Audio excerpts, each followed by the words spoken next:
subscribe to our YouTube channel and hit the bell icon so that you will never miss any video updation from Sairam IAS. And join the official Telegram channel of Sairam IAS for PDF updation. Hello everyone, welcome to Sairam IAS.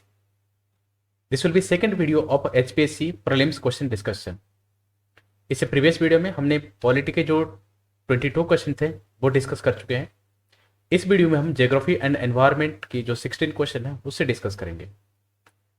Geography and environment question discussion करने से पहले previous video में जो हमने polity का question discuss किया था उसके अंदर क्वेश्चन नंबर 47 जो था एडजसेंट एंड रीजन से रिलेटेड, यहाँ पर थोड़ा सा करेक्शन है. जो हमने डिस्कस किया था financial bill can be introduced only in lower house, यहाँ पर ओनली वर्ड एक तो एक्सट्रीम वर्ड है. सेकंड चीज है कि फाइनेंस बिल में हमने टू टाइप्स देखा था. एक है article under article 117 sub plus 1 and article 117 sub plus 3, और आर्टिकल 110 जो कहता है वो किससे रिलेटेड है, दैट इज मनी बिल से रिलेटेड है. So article 110 and article 117 sub plus 1 ये जो दोनों बिल ना ये ओनली इन लोकसभा में इंट्रोड्यूस किया जा सकता है. And finance bill is two type, one is under article 117 sub plus 1 and article 117 sub plus 3. तो ये फाइनेंस बिल जो टू टाइप्स है, इसमें जो सेकेंड टाइप है ना आर्टिकल 117 जो है वो ये आइदर हाउस ऑफ पार्लियामेंट के किसी भी हाउस में आप हम इंट्रोड्यूस कर सकते हैं.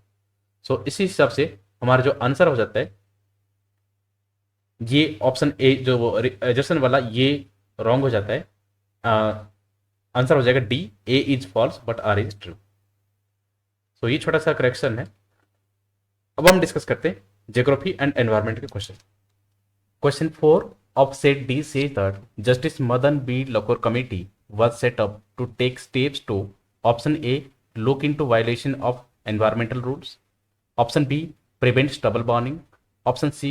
Draft new water policy. And D. Regulate digital lending. Here the correct answer will be B. That is prevent stubble burning. हमें पता है November end around November and December के आसपास Punjab, Haryana and UP region जो है जहाँ के जो फार्मर्स हैं ये क्या करते हैं, स्टबल बर्निंग करते हैं. और इस स्टबल बर्निंग की वजह से क्या होता है, पोल्यूशन क्रिएट होता है विंटर सीजन में. तो इसको प्रिवेंट करने के लिए justice Madan B Lokur committee को एस्टेब्लिश की गई थी. So the correct answer will be B. Question number 11, the kharif crops in India are, यहाँ पर 5 ऑप्शन दी गई 6, wheat, paddy, mustard, gram, groundnut and maize. क्रीमे का अगर फॉर्मूला याद रखोगे CRIMA, कॉटन, राइस, मेज. तो यहाँ पर मेज तो है, ये खरीफ क्रॉप्स है, और मस्टर्ड, व्हीट ये राबी क्रॉप्स हैं. तो यहाँ पर 1 और 3 को एलिमिनेट कर देंगे, ए हट जाएगा, 3 सी में है ये भी हट जाएगा, 3 और कहाँ पर है, 3 नहीं है लेकिन 1 को एलिमिनेट करना है, डी भी हट जाएगा. So the correct answer would be B, 2, 5 and 6 only. Next move to next question. Question number 12. This compound is conventionally used for whitewashing of building. Which of the following statement is true about it? It obtained by treating quick lime with water. ठीक है. It is produced with when calcium carbide react with water. This statement is also correct. It is one of raw metal used for the manufacture of Portland cement. No, Portland cement के लिए हम fly ash वगैरह use करते हैं, ना ही washing of building. It is called as slaked lime and chemical formula is COH. ये भी स्टेटमेंट सही है. So the correct answer will be 1, 2 and 4. Question number 24, consider the following statement regarding Depsang plain. It is formed by fertile alluvium soil. Depsang plain हमने geography में desert के बारे में पढ़ा था, hot desert and cold desert. जो वेस्टर्न पार्ट है जो राजस्थान है वो हमारा क्या है, वेट डेजर्ट है, और जो लद्दाख रीजन है वो हमारा किसके अंदर आता है, कोल्ड डेजर्ट के अंदर आता है. और इस कोल्ड डेजर्ट में क्या होता है, ये बिल्कुल यहाँ पर लो प्रेसिपिटेशन होता है, बिल्कुल रेट प्रेसिपिटेशन नाम के बराबर होता है. तो यहाँ पर फर्टाइल, यहाँ पर जो लैंड है वो फर्टाइल नहीं होता. तो ये जो कह रहा है कि it is formed by fertile alluvium soil, ये स्टेटमेंट गलत हो जाएगा. सो 1 को एलिमिनेट करोगे तो ए कट जाएगा, सी कट जाएगा. The plane is found at higher altitude, yes, ये बिल्कुल जम्मू एंड कश्मीर एंड इधर लद्दाख है, दो यूनियन टेरिटरी है। तो ये तो ठीक है, हायर अल्टीट्यूड में पाया जाता है, ये स्टेटमेंट सही है, 2 is correct. It is covered with dense coniferous forest, जो प्लेन एरिया है और डेजर्ट एरिया कोल्ड डेजर्ट है, तो फिर कोनिफेरस फॉरेस्ट कैसे पाए जाएंगे, ये भी कट कर दो। तो 3 और 1 कट जाएगा, 3 भी कट जाएगा यहाँ से, तो correct answer will be B, 2 only. अब यहाँ से मैप से देखो, यहाँ पर देखो, ये है LAC, line of actual control, और ये क्या है, लद्दाख वाला पार्ट। और यहाँ पर इस टाइप का लैंड पाए जाएंगे आपको, इस टाइप का प्लेन एरिया पाया जाएगा आपको। आप मूवी भी अगर में देखते होंगे ये चीज़ें। तो ये जो लद्दाख एरिया है, जहाँ पर बिल्कुल प्रेसिपिटेशन नाम के बराबर होता है, तो यहाँ पर बिल्कुल नहीं होता, तो यहाँ पर क्या होगा, ये कोल्ड डेजर्ट है ये। तो इसके हिसाब से आंसर हमारा क्या हो जाता है, B, 2 only. Question number 25, match the name of slash and burn agriculture given column 1 with the state region in column 2।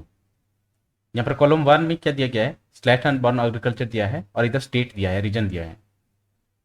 अभी OPC का जो प्रीलिम्स हुआ था उसमें हमने देखा था स्लैश एंड बर्न के बारे में, जिसमें झूमिंग कल्टीवेशन जो देखा था हमने, किसके अंदर देखा था, नॉर्थ ईस्ट, जो असम, अरुणाचल प्रदेश, नागालैंड, मणिपुर, त्रिपुरा, इस रीजन में, नॉर्थ ईस्ट रीजन में ही किया जाता है।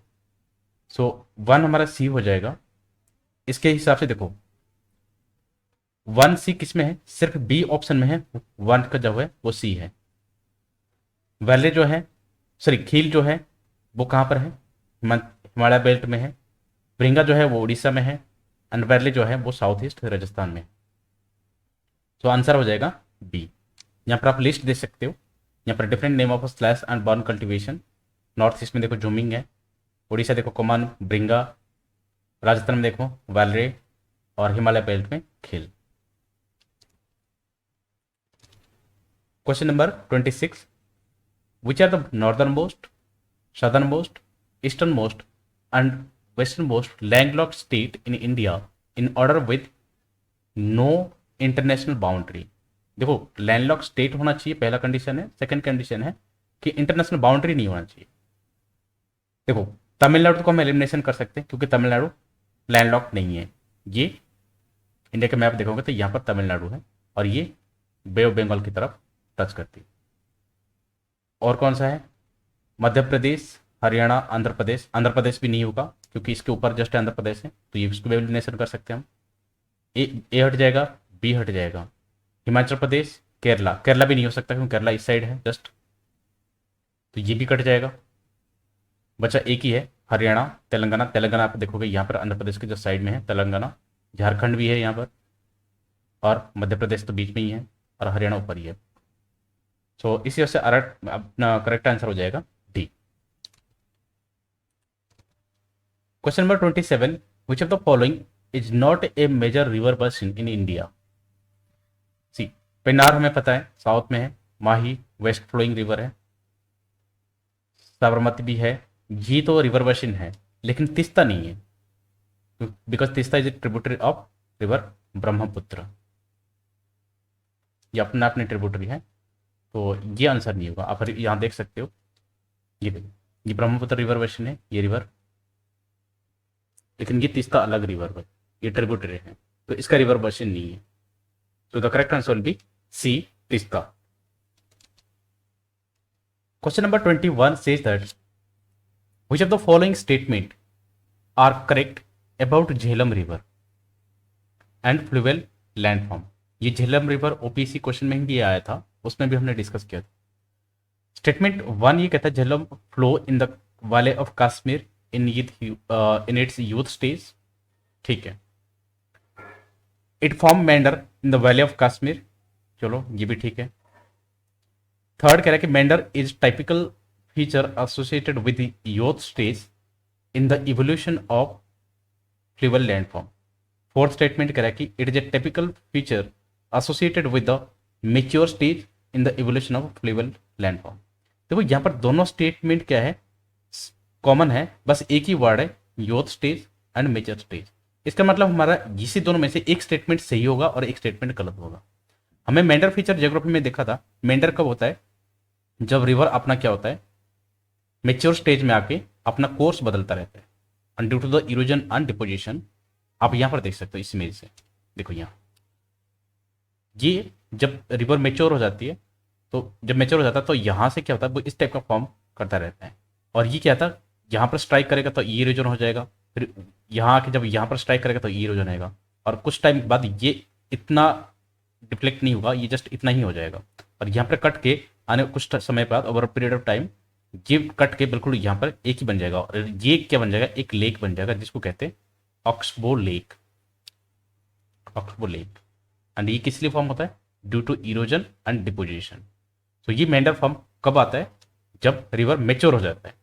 सो मेच्योर स्टेज जो है वो सही है स्टेटमेंट, और जो यूथ स्टेज है यहाँ पर नहीं होगा। सो 3 को एलिमिनेशन करो, और 1 to 4 तो हमने देखा सही है। So the correct answer will be D, 1, 2 and 4। Question number 32, which of the following statement are true about washing soda? It is chemical name is sodium hydrogen carbonate and its aqueous solution is basic in nature. देखो यहां तक तो सही है, लेकिन ये sodium hydrogen carbonate नहीं है, सोडियम कार्बोनेट है, Na2CO3। सो 1 को एलिमिनेशन करो, सी कट हो जाएगा। It's chemical name is sodium carbonate, देखो यहां पर सही करे ना। And pH is it's aqueous equation of more than 7। PH scale इसकी मोर देन 7 होता है, क्योंकि बेसिक होता है इन नेचर में। इट इज यूज फॉर, देखो 2 सही है, इसका मतलब ए सही होगा, बी होगा, डी भी होगा, ठीक है। It is use for raising of cake while baking, नहीं, वॉशिंग सोडा कहाँ केक में यूज होता है। 3 को एलिमिनेशन करो, डी हट जाएगा, ए हट जाएगा, एक ही आंसर बचा, दैट इज ऑप्शन बचा, that is B. So the correct answer will be B, 2 and 4। It is use for removal of permanent hardness of water, ये स्टेटमेंट चाहिए। So the correct answer will be B, 2 and 4। Question number 35 says that the depth of a sea can be determined by using sonar. Consider the following statement about it.